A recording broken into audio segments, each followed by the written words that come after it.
On va lancer, nickel, le panel. Bonjour Madame Diom. Bonjour. Bonjour à tout le monde. Bonjour à notre audience. Bonjour aux panélistes et bonjour à l'équipe de AFOI.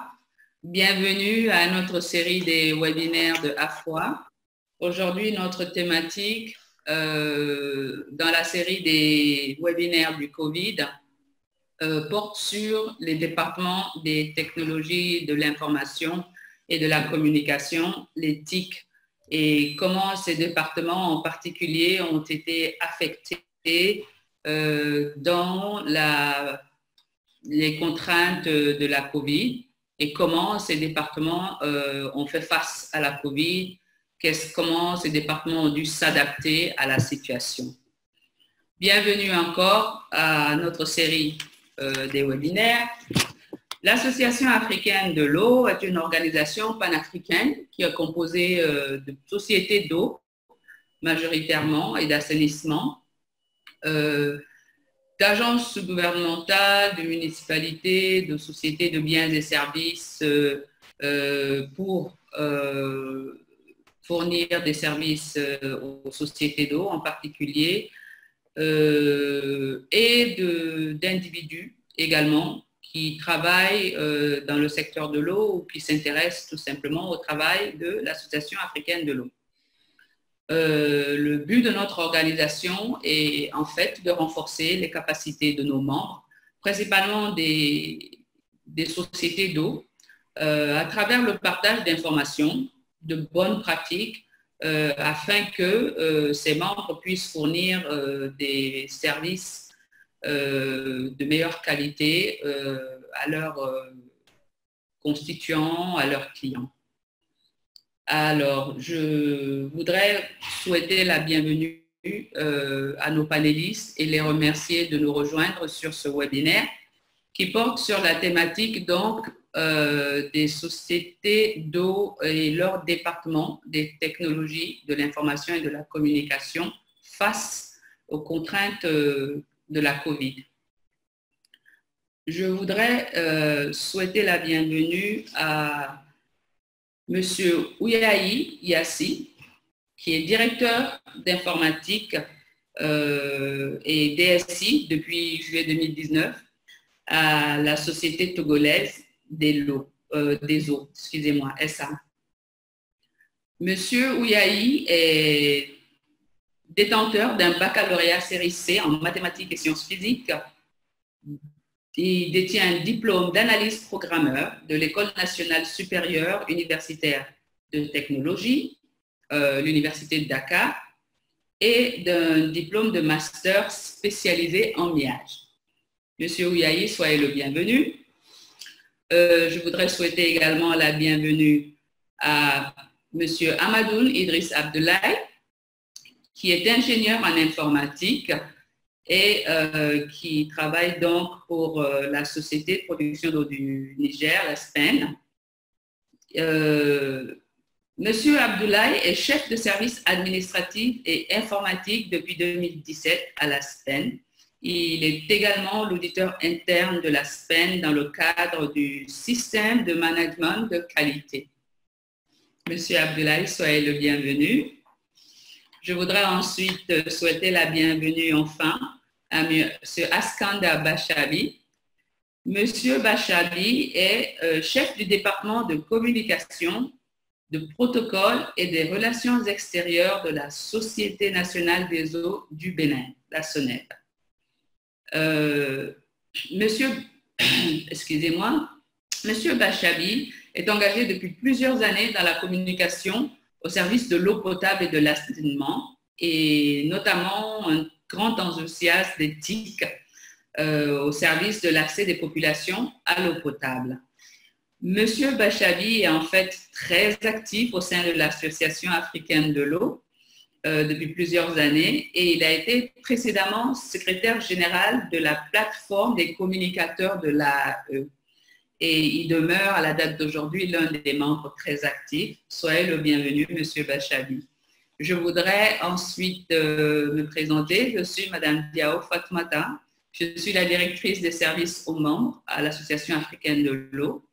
Je suis en co-modération avec Monsieur Nikes Kwaku, qui est manager de l'informatique à l'Association africaine de l'eau.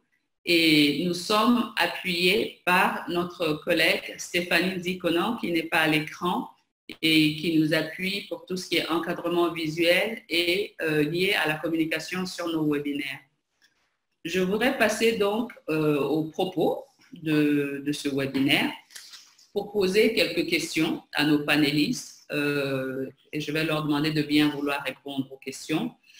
Vous avez, messieurs, s'il vous plaît, 4 minutes chacun pour répondre à cette première question que je vais vous poser, qui est d'ordre général en fait, pour vous demander quelles ont été les mesures prises par vos gouvernements et vos responsables d'entreprise dans le contexte de la COVID et comment avez-vous réagi face à ces mesures au niveau de votre société dans le cadre des TIC. Nous allons demander à Monsieur Abdoulaye de répondre en premier peut-être, s'il vous plaît. Vous avez le micro, Monsieur Abdoulaye. Merci, Madame Diaw. Je vous remercie encore de m'avoir invité à ce webinaire en tant que panéliste. Donc, le gouvernement nigérien a pris un certain nombre de mesures pour faire face à la COVID-19, notamment fermeture des frontières aériennes et terrestres, interdiction des rassemblements et aussi l'isolation de la ville de Niamey. Et comme le premier cas ont été enregistrés tous à Niamey, et un couvre-feu a été instauré sur la ville de 19h à 6h du matin. Et la distanciation aussi de 1 mètre entre les personnes. Il y a des mesures aussi qui concernent le fonctionnement de l'administration publique et qui sont la désignation par chaque institution des agents devant assurer la continuité du service public, et la suspension de tous les stages dans l'administration publique, la dotation des services publics d'accueil en moyens de protection, mise en place des dispositifs de lavage de mains, utilisation des gels désinfectants, le port de bavettes, restriction des réunions de direction ou des services sauf en cas d'extrême nécessité. Les cas échéants, il faut les écourter et appliquer la distanciation. Les horaires de travail aussi ont été aménagés du lundi au vendredi de 8h à 14h. Donc, la SPEN a appliqué toutes ces mesures, notamment pour respecter la distanciation, a retenu une vingtaine d'agents pour la continuité de service.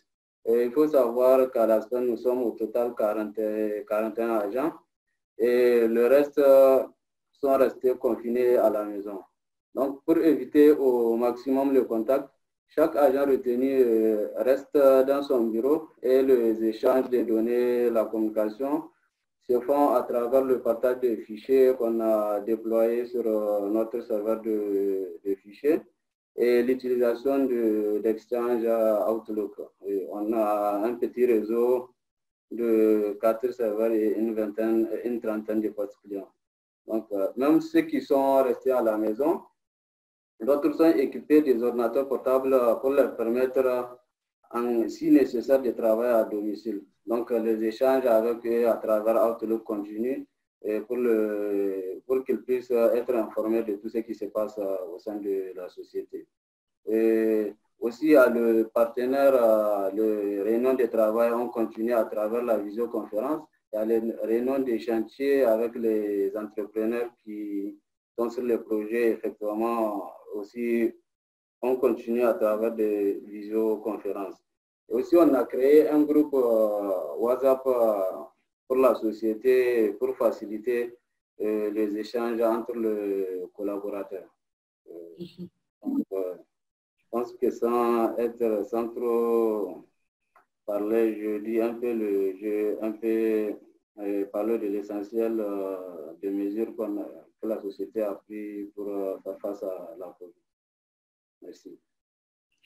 Merci beaucoup à vous. Merci beaucoup, Monsieur Amadou Idriss. Je voudrais passer le micro à Monsieur Ouyahi pour répondre à la question, s'il vous plaît.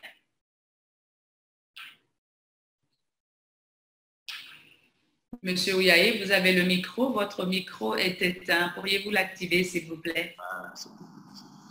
Merci pour cette opportunité d'échange. Alors, nous devons dire que le gouvernement togolais a pris beaucoup de mesures dans le cadre de la riposte contre la pandémie du Covid-19. Les premières mesures donc, ont consisté à imposer les gestes barrières, donc tout le monde connaît, lavage des mains, gel hydroalcoolique, port du masque et puis la mesure de distanciation.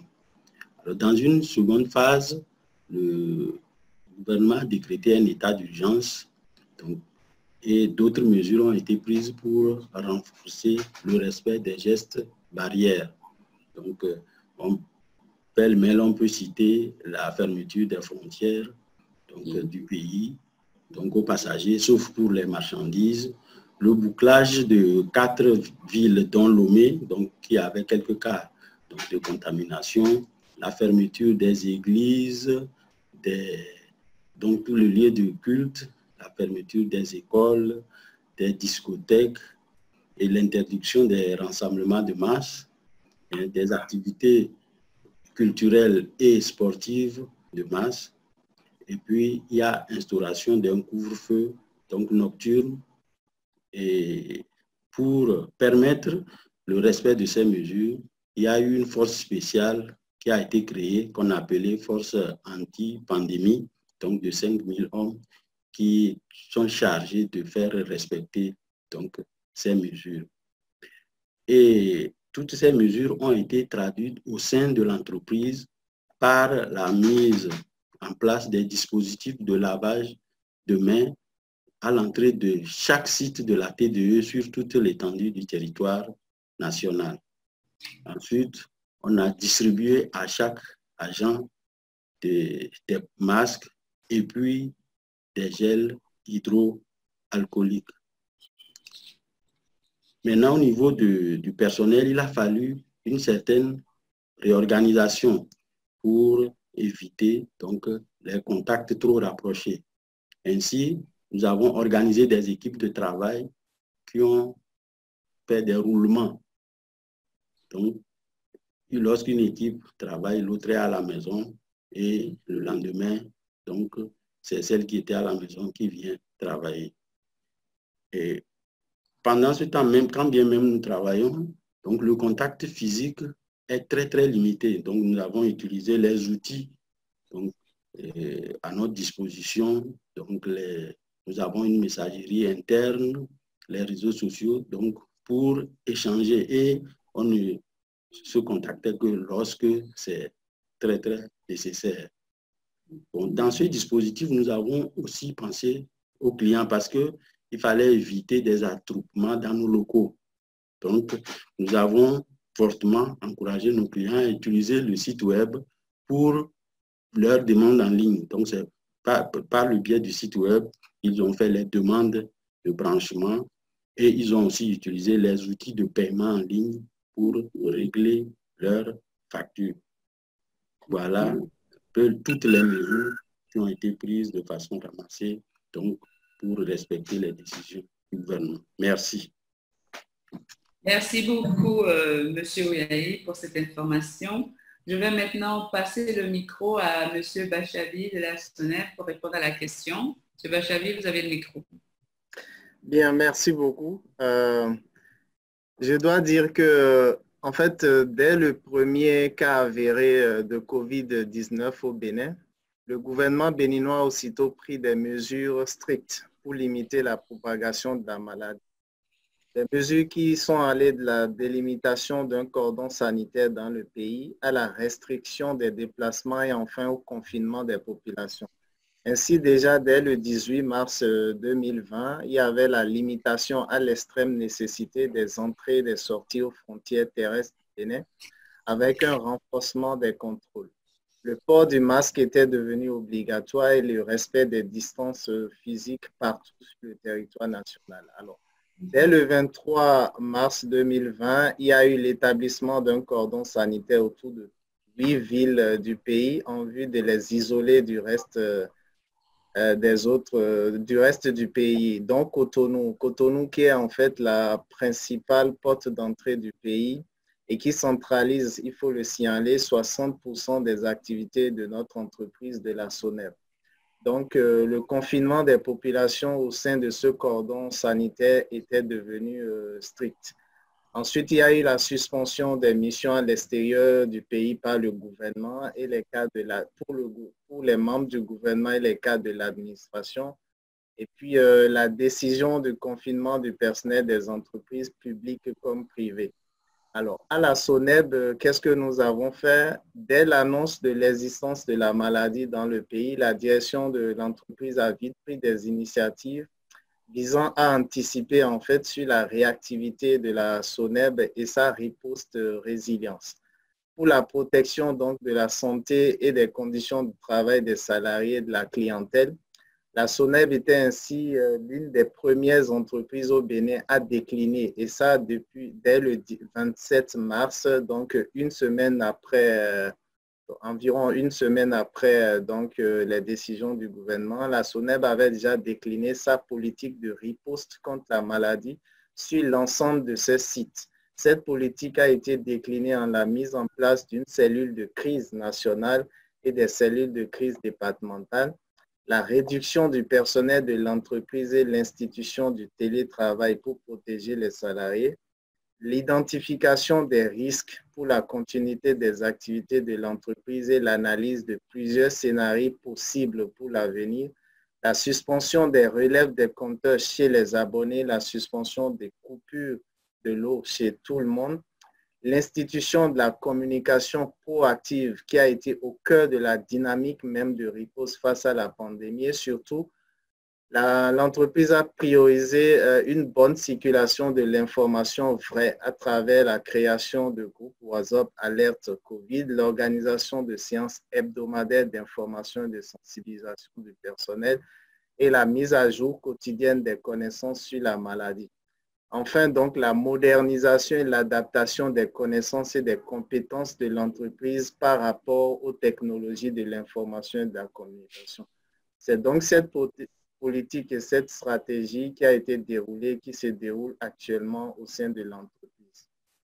Nous avons donc dû nous adapter très rapidement à la nouvelle zone de gestion qui impliquait de trouver très rapidement des outils technologiques les mieux adaptés à la crise et de mettre très rapidement à disposition ces outils de travail à distance et d'assurer l'interconnexion des différents sites de travail ainsi que la connectivité qui va avec les exigences de continuité de travail. Merci. Merci beaucoup pour votre réponse, M. Bachabi. Je vais maintenant passer le micro à mon collaborateur, Niquez, qui est co-modérateur ici, pour poser la deuxième question aux panélistes. Niquez? Merci, Madame Dia. Merci, chers panélistes, pour vos brillantes réponses et vos brillantes interventions. Alors, la deuxième question et troisième question en même temps. Comment la COVID-19 a-t-elle affecté la disponibilité du matériel et des services informatiques? Et puis, à quels défis êtes-vous confrontés?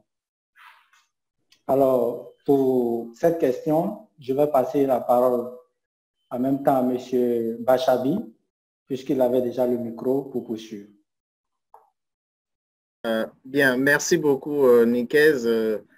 En fait, effectivement, lorsque le gouvernement béninois a décrété le confinement, il faut savoir que chez nous, les 2/3 du personnel de notre entreprise étaient donc appelés à être hors de leur poste de travail. Il a fallu donc un recours systématique au télétravail qui s'est imposé. La SONEB était donc confrontée à la limitation sévère en fait des interventions directes, tant au niveau du fonctionnement dans les entités que des supports aux utilisateurs, d'autant qu'il fallait veiller à éviter l'utilisation des mêmes matériels informatiques par plusieurs personnes. En outre, donc, on peut dire que le premier défi était donc d'utiliser efficacement les matériels disponibles pour fournir des services en temps réel, tout en assurant la sécurité des utilisateurs.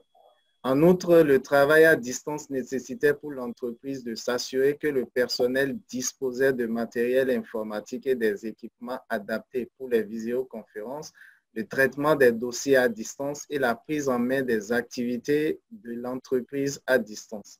L'autre défi était ainsi de s'assurer que le personnel pouvait aussi utiliser efficacement les outils numériques tout en assurant une sécurité pour l'entreprise. Il s'est donc avéré essentiel de créer les conditions optimales pour que le personnel appelé à travailler depuis les domiciles puisse le faire correctement et que chacun puisse répondre idéalement à la continuité du service. La SONEB a opté pour des formations systématiques et très rapides. La SONEB a opté de se doter en équipement et en matériel de pointe puisqu'il fallait surtout pas que l'activité de production et de distribution de l'eau puisse manquer, la SONEB étant au cœur même de la riposte contre la maladie puisque nous fournissons de l'eau potable. Donc, pour certaines activités, le défi était d'identifier en fait les meilleurs outils de prise en main à distance tout en veillant surtout à ne pas exposer l'entreprise à des risques importants d'attaque informatique. Toutefois, il faut le signaler, mon entreprise a eu un atout, c'est qu'avant la crise, l'entreprise avait déjà installé une interconnexion de tous ses sites sur le territoire national.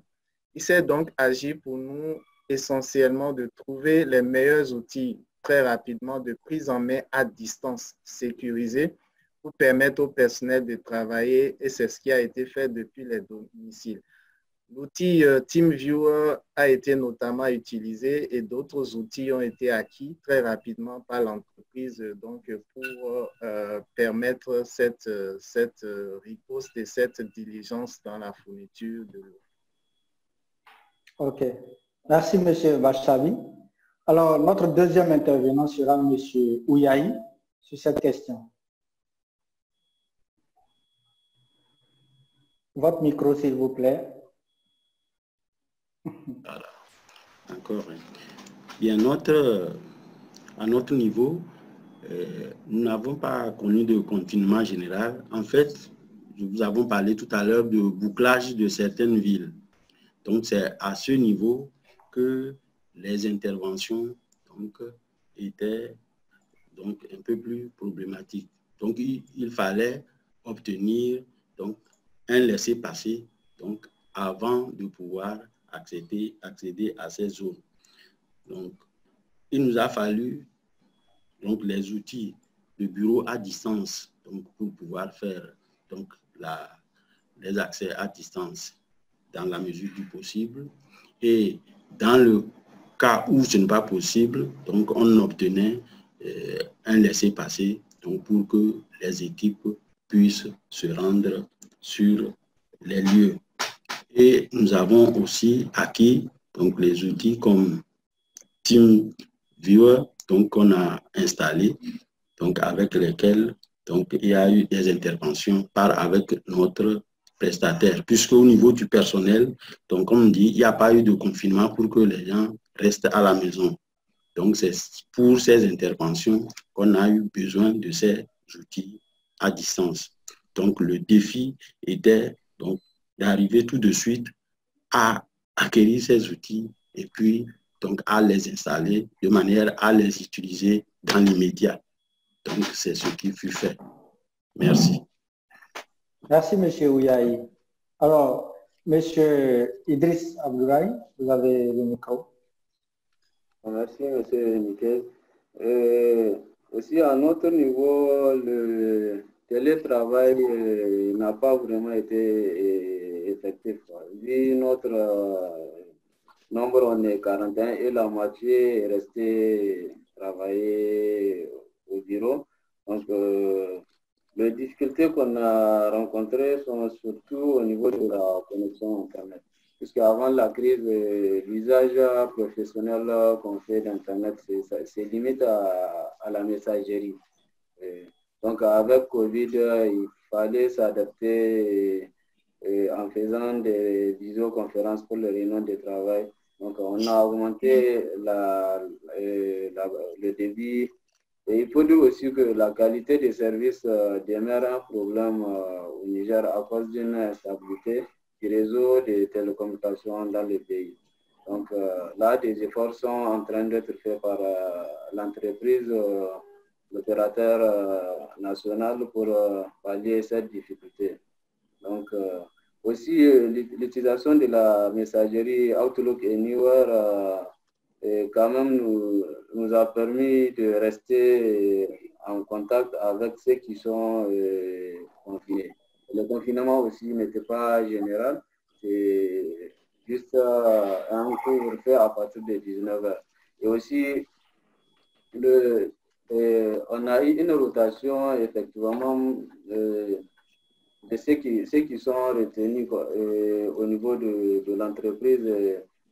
La continuité s'est faite de manière rotative. Donc, des jours, et chaque agent est relevé par un autre après 48 heures.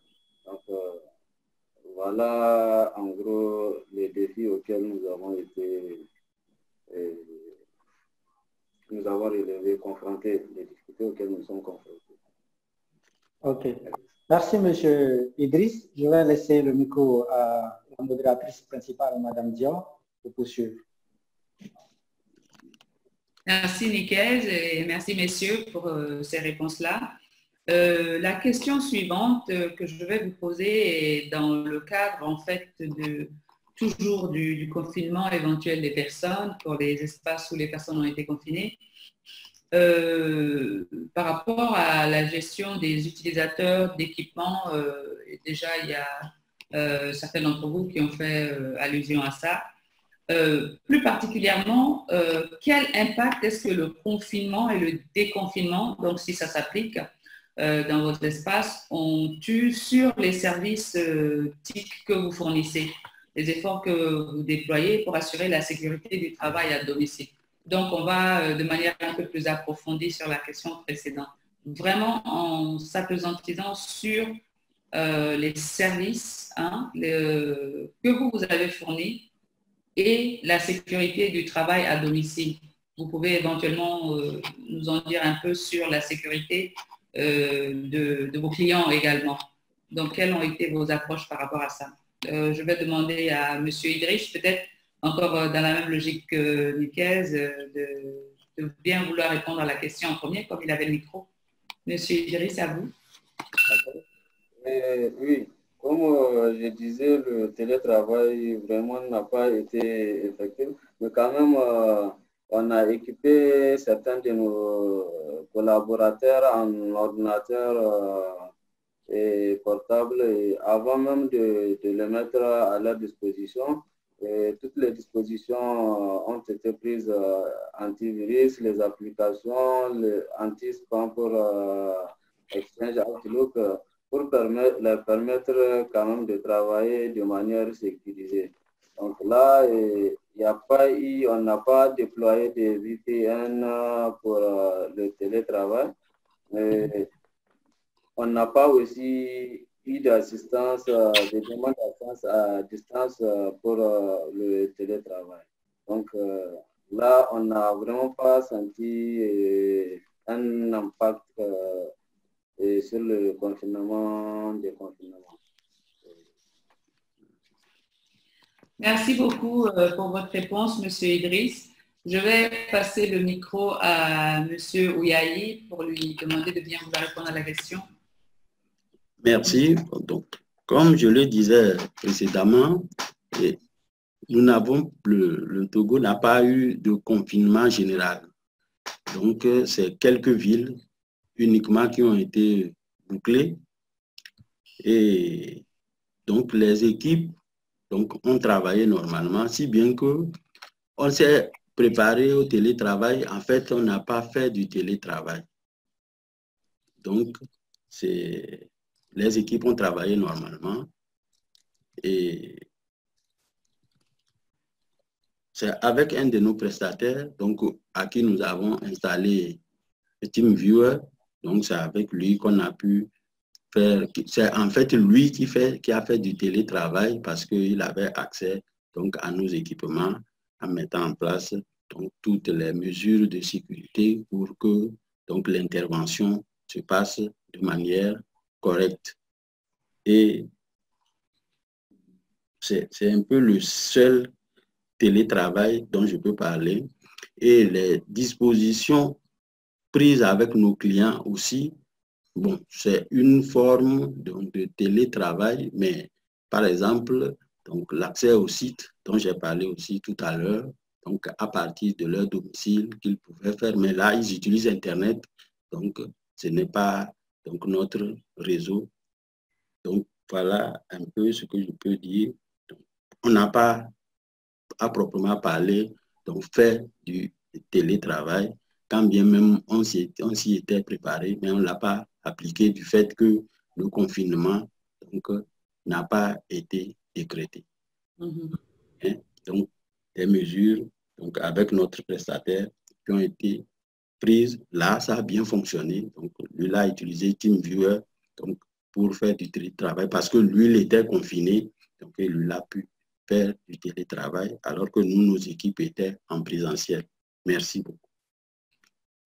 Merci beaucoup, M. Ouyahi, pour votre réponse. Je vais demander à M. Batchabi de bien vouloir répondre à la question, s'il vous plaît. Merci, Madame Diop. Donc, comme je le disais à l'entrée, en fait, au Bénin, il y a eu un confinement suivi d'un déconfinement. Donc, pour plusieurs entreprises, il a fallu s'adapter. Si vous le permettez, donc, je vais partager mon écran en vous faisant voir en fait la riposte de la SONEB face à la COVID-19 qui a été fait déjà dès le 23 mars 2020. Et en fait, l'entreprise avait décidé déjà de la suspension de toutes les réunions physiques et recours le plus possible au télétravail et à la dématérialisation des correspondances avec les partenaires et les prestataires. Donc, en fait, pour nous, le défi a été vraiment très grand parce qu'il fallait à la fois continuer le travail, tout le travail, en fait, de façon, comment je vais dire, dématérialisée. Ça a été un gros défi, mais que la SONEB a pu relever parce qu'il était primordial que la continuité du travail soit assurée. Donc, le management a été ferme sur cet aspect. Et donc, dans la politique générale élaborée par l'entreprise, la communication était donc au centre donc, de tout ce que nous devons faire. Elle a consisté à être cette communication au cœur de l'information et de la dynamique de la riposte partout. Il fallait donc une certaine réactivité pour tout le monde. Il fallait très rapidement donc instaurer une relation de confiance à la fois avec le personnel et les parties prenantes de l'entreprise, les prestataires, les partenaires techniques, financiers, etc. Et il fallait à la fois donc prioriser la communication en live pour tout ce qui devait se faire, puisque le gouvernement avait décidé donc de respecter les distanciations sociales, les distanciations physiques. Donc, à la SONEB, le travail s'est opéré d'abord par rotation du personnel pendant 2 mois, mais ensuite, même en cas de rotation, en fait, il fallait continuer le travail par visioconférence. Le directeur général et les membres du comité de direction ont tenu tout ce qu'il fallait comme réunion du comité des directeurs, comme réunion de crise par vidéoconférence. Le directeur général a tenu des rencontres par vidéoconférence avec tous les directeurs départementaux, puisque, comme je le disais, il y avait des cellules de crise décentralisées. Cette situation a nécessité donc de s'assurer que tout le personnel dispose de matériel adapté. Notamment, il a fallu favoriser pour chacun d'entre nous des conditions de travail lui limitant les contacts physiques et lui assurant des services appropriés.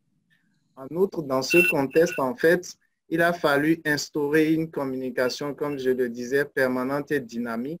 Il y avait donc l'utilisation très fréquente des réseaux sociaux, des applications notamment.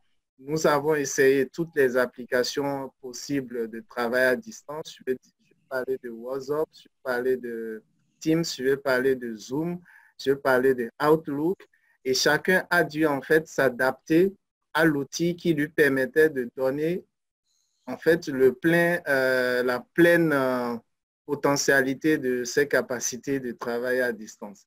Donc, le management et les personnels en télétravail devraient en effet pouvoir s'accorder sur la manière de rester en contact. Et ça a été vraiment un challenge que l'entreprise a relevé. Donc, tout le monde pouvait alors passer d'un outil à un autre pourvu que, en fait, à la fin, chacun puisse rester en contact. Ce contexte a donc amené l'entreprise à intensifier ses actions sur des campagnes régulières de sensibilisation et d'information, notamment sur les mesures préventives face à la maladie, mais aussi des mesures de sécurité sur les outils que nous utilisons. Et nous avons été, en tout cas au Bénin, aidés dans ce sens par l'ACI, donc la structure chargée donc, de la sécurité informatique, qui a édité un livre blanc permettant donc de s'assurer donc de la sécurité du travail à distance. Un impact non négligeable pour notre entreprise a été donc l'utilisation très accrue de l'Internet par tout le monde, la maximisation des capacités de l'entreprise en termes de connexion et de bande passante. Et ça, je l'avoue, l'entreprise a dû s'adapter très rapidement pour arriver, enfin, s'adapter puisqu'on continue jusqu'à présent donc à investir et à donc relever ces différents défis qui se passent. Merci. Merci beaucoup pour cette réponse, M. Bachabi. Il est clair que faisant face à la contrainte majeure de continuer à approvisionner les populations en eau, ce qui a été un service continu et ininterrompu pour lequel service, je pense qu'il faut vraiment applaudir toutes les sociétés d'eau, la contrainte de maintenir contact avec les populations, avec les clients et avec toutes vos audiences, il va de soi que rien de cela, si on y ajoute le télétravail, ne se fait sans des investissements conséquents dans les équipements et dans tout ce qui a attrait au TIC. Alors, vous avez en fait touché à un point très sensible qui est vraiment la question des investissements dans tout ce qui sous-tend l'opérationnel, parce que souvent on pense aux équipements techniques, mais tout ce qui est équipement d'environnement, de capacitation de la société, à savoir les technologies d'information et de communication, les équipements infrastructurels ou autres pour les TIC, informatique et communication, ne sont pas nécessairement le gros du budget, on va dire. Donc, c'est rafraîchissant et c'est très encourageant de voir que la SONEB, en tout cas, a été peut-être plus en anticipation qu'en réaction, manifestement, par rapport à cette situation. Vous ne l'avez pas nécessairement prévu, mais il est clair qu'il y avait un projet d'investissement déjà bien pointé que vous avez peut-être juste actionné pour faire face à cette situation. Donc, c'est assez rassurant. Je pense que la plupart des sociétés sont dans cette dynamique, mais bon, qui dit investissement, dit ressources, et les ressources souvent sont limitantes. Donc, bravo et félicitations, en tout cas pour cette, on va dire, pas réactivité, mais cette réponse. Mais pour une réponse, il faut une capacité de réponse. Alors, les investissements sont nécessaires au niveau des sociétés pour être vraiment à la frontière, hein, pour répondre à toutes les situations qui sont en fait, dont les bonnes réponses constituent la force de la société. Je vais donc passer peut-être à la 5e question, qui en fait, peut-être que vous avez déjà répondu à la question, hein, mais je voudrais vraiment entendre tout le panel sur cette question-là, pour moi, qui est d'importance capitale par rapport aux TIC au sein de vos sociétés d'eau, mais par rapport à l'industrie même des technologies de l'information et de la communication face à une situation comme la COVID, avec laquelle nous sommes amenés à vivre, en tout cas pour de bon, en espérant que très, très, très bientôt, il y aura un vaccin, une réponse en tout cas, qui va nous permettre de mieux appréhender la situation. Mais la question qui nous brûle, pour raison pour laquelle on a mis ça un peu vers la fin, c'est est-ce que cette crise a constitué une opportunité pour la société, mais par rapport aux technologies de l'information et de la communication. Alors, dans la difficulté, quelle opportunité a émergé pour votre société, en l'occurrence, dans les technologies de l'information et de la communication? Je vais peut-être passer le micro à un de vos copanélistes ici pour répondre initialement. Et Monsieur Ouyahi, si vous voulez bien répondre à la question, s'il vous plaît. Je répète la question, cette crise a-t-elle constitué une opportunité pour la société? Et naturellement, si oui, laquelle, s'il vous plaît? À vous. Merci. Ok, merci beaucoup. Et cette crise, donc malgré les difficultés qu'elle nous a apportées, et les opportunités que nous avons pu relever, c'est par exemple l'utilisation massive de notre site web par les utilisateurs. Donc par le passé, donc ce n'était pas le cas, mais vu la situation, donc ils ont été amenés à plus utiliser notre site web pour faire des demandes en ligne, et nous pensons que ça, c'est déjà un acquis pour le futur qu'ils pourront donc le faire. Aussi, les paiements en ligne. Donc, il y a certains aussi qui hésitaient à adopter ces paiements. Donc, pendant cette crise, et beaucoup de nos clients donc, se sont tournés donc, vers ce type de paiement, donc, ce qui a eu pour mérite d'éviter des attroupements dans nos locaux. Et une autre opportunité, c'est qu'elle nous a permis donc d'installer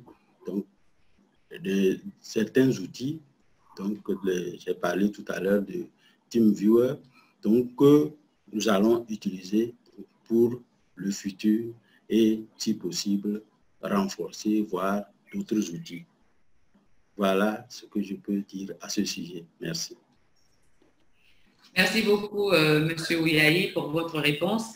Je vais demander à Monsieur Idriss de bien vouloir répondre à la question, s'il vous plaît. Okay, merci, madame. Oui, en fait, la crise là a permis à beaucoup à nos collaborateurs d'avoir des compétences sur l'utilisation des outils de visioconférence. Et comme on a souvent de collaborateurs qui sont en déplacement, donc ça va faciliter la communication et on est en train de voir dans quelle mesure on va mettre en place des outils pour le travail nomade. Donc, et aussi avec la crise, on a quand même pu augmenter notre débit d'Internet, comme vraiment c'est la plus grande difficulté qu'on a, l'Internet. Et là, ça va vraiment nous faciliter et on va avoir une fluidité dans l'utilisation d'Internet. Effectivement, et aussi au niveau de notre messagerie, Exchange, Outlook, avec la crise, on a beaucoup utilisé la messagerie, et souvent les boîtes saturent rapidement. Donc, on a dû prendre des solutions, l'archivage périodiquement des boîtes aux lettres. Et là, on a vu les difficultés, parce que c'est un serveur quand même qui est un peu ancien depuis 2010. Donc, ça va nous permettre de migrer vers une nouvelle version de messagerie et avoir un serveur qui a plus de capacité pour notre messagerie. Donc, voilà en résumé ce que je peux dire sur les opportunités que ça nous a. Merci pour votre réponse, Monsieur Idriss. Je vais donc repasser le micro à Monsieur Chabi pour répondre à la question, s'il vous plaît. Merci, Madame. Oui, merci, Madame Dior. Effectivement, la crise a été une opportunité pour ma société, pour la SONEB. En fait, la crise de la COVID-19 a été l'occasion pour nous d'éprouver, de renforcer en fait la culture résiliente de l'entreprise. Chacun à tous les niveaux, notamment au niveau des systèmes d'information et de la communication, a compris donc la nécessité de bâtir sa capacité de réaction et d'adaptation pour être mieux préparé à une autonomie d'action face aux imprévus, ce que la COVID-19 a été.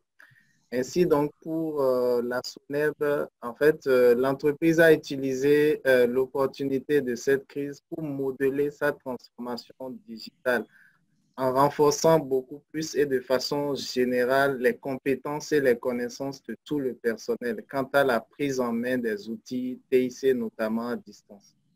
Et pour l'entreprise, en fait, ça a été l'occasion de se convaincre définitivement, en tout cas, le management s'est convaincu définitivement d'amorcer la dématérialisation de plusieurs services, procédures et activités à tous les niveaux. Donc, je peux dire que la crise a eu une véritable transformation numérique des compétences au sein de l'entreprise.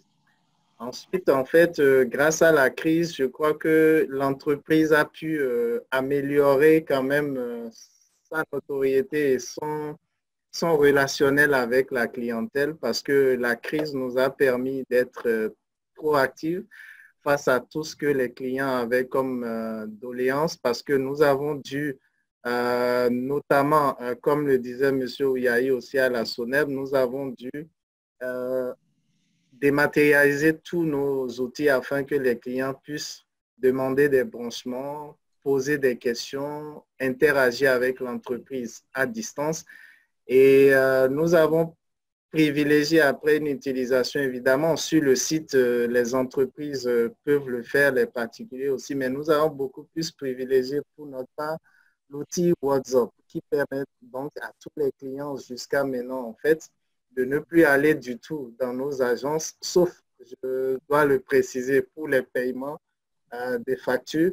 Mais en tout cas, pour tous les autres services, grâce à l'outil WhatsApp, en fait, ils arrivent, ces clients, à communiquer directement avec l'entreprise, ce qui a permis à beaucoup de saluer cette proactivité et cette proaction de l'entreprise. Donc, je crois que la crise a permis à l'entreprise quand même de marquer un grand pas dans sa communication également envers la clientèle, puisqu'il fallait désormais montrer que jusqu'à présent, nous n'avions encore aucun cas de COVID-19 avéré au sein de l'entreprise. Il fallait montrer aux clients que sur tous nos sites, nous avions installé tous les outils possibles pour leur permettre de ne pas contracter la maladie et de pouvoir être rassurés. Mais nous leur disons à la fin, n'empêche, vous pouvez ne pas sortir de chez vous, c'est nous qui venons vers vous. Et donc, ça a été très, très positif pour notre entreprise. Merci. Merci beaucoup pour votre réponse, M. Balchabi. Merci, messieurs, pour ces réponses assez inspirantes. Je vais passer le micro à Nikes Kwaku pour la dernière question qu'il va vous poser, suite à quoi je procéderai à la clôture. Monsieur Kwaku. Merci, Madame Dior. Merci. Merci, chers panélistes, pour vos brillantes interventions. Et pour finir, quand même, il faut qu'on puisse retenir quelque chose de cette situation que le monde entier a traversée. Et cela a dû certainement impacter, comme nous l'avons constaté tout à l'heure dans vos différentes interventions, de façon positive ou négative, certaines structures. Alors, moi, je voudrais savoir, pour le bénéfice de nos participants, quelles leçons tirez-vous de cette crise? Alors, pour cette question, je voudrais donner la parole à M. Idriss pour qu'il puisse nous édifier. Alors, M. Idriss, vous avez le micro. Merci. Et en fait, la crise là, quand même, nous a montré que les éthiques sont incontournables dans le fonctionnement de nos administrations. Et que des efforts doivent être faits afin de les maîtriser et pour relever le défi du développement. Ok, merci M. Idriss. M. Askanda Bachabi. Oui, merci Nikes.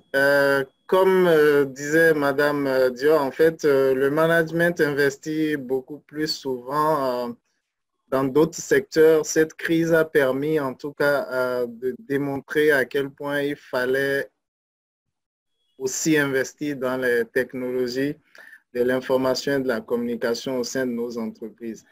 À la SONEB, en tout cas, nous avons compris que nous sommes véritablement entrés dans une nouvelle ère de management pour les sociétés d'eau comme la nôtre. La résilience pour nous, en tout cas, enfin pour moi, je parle pour moi pour ces mots, mais le management l'a compris, la résilience réside de plus en plus dans la dématérialisation des services, des procédures et des activités, et surtout l'intégration des TIC comme pièce motrice de la construction d'entreprises d'eau résilientes. C'est ce que je crois que nous avons véritablement compris. Il faut désormais exhorter nos directions à investir dans ce sens. Merci. Parfait. Merci, M. Bachabi. Alors, M. Ouyahi, quelles leçons avez-vous tirées de cette crise? Merci. Bon, la leçon que nous tirons, c'est que le management, donc, en commençant la dématérialisation donc, des activités, donc je pense qu'elle a raison. On devrait vraiment poursuivre donc, vers donc, cette dématérialisation. Et la seconde leçon qu'on peut aussi tirer, c'est qu'il faut que nos entreprises accroissent leur capacité d'intervention à distance. Donc, le travail à distance. Parce que nous sommes dans une crise, on ne sait de quoi demain sera fait. Donc, autant prendre des mesures pour améliorer. On a mis en place des solutions. Il faudrait maintenant qu'on consolide nos capacités d'intervention à distance. Merci. Merci, M. Ouyahi. Merci, chers panélistes. Je voudrais donc passer la parole à Mme Dior, la modératrice principale, pour conclure cette session. Mme Dior. Merci beaucoup, Nicaise. Merci beaucoup aux panélistes que nous ne saurions remercier assez pour avoir généreusement accepté de contribuer à ce webinaire. Nous avons tendance à penser que tout ce qui est TIC, communication, c'est accessoire. Tel n'est point le cas. Il va de soi que le secteur de l'eau en particulier est un secteur très, très technique. Et qui dit technique, dit technologique. Les techniques ne sauront se passer de technologie.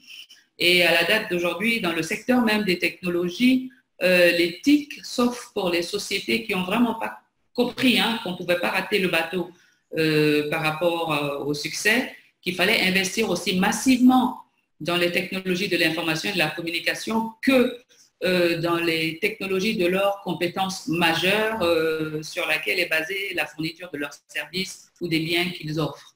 Donc, il va de soi que les TIC sont, et la communication sont vraiment porteurs de l'environnement productif pour les sociétés d'eau.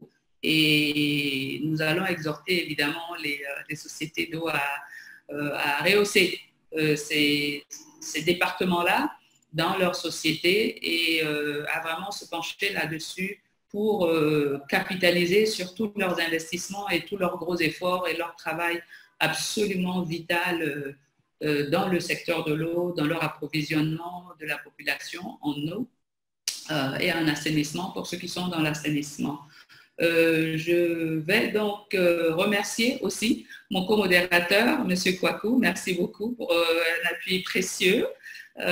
Et remercier notre collègue Stéphanie qui est encore derrière l'écran, mais qui est aussi instrumentale pour le succès de ces webinaires que nous menons à AFWA. Je ne saurais clôturer sans demander à tout un chacun qui est en notre audience ici de bien vouloir répondre au sondage que vous allez recevoir, qui ne va pas durer longtemps, ça dure tout au plus 4 minutes, mais nous aimerions avoir de vos nouvelles et avoir un retour sur nos webinaires que vous regardez. Et nous vous invitons à suivre tous les webinaires qui sont à la suite de celui-là. Merci encore et très bon après-midi à tout le monde au nom de l'Association africaine de l'eau. Merci.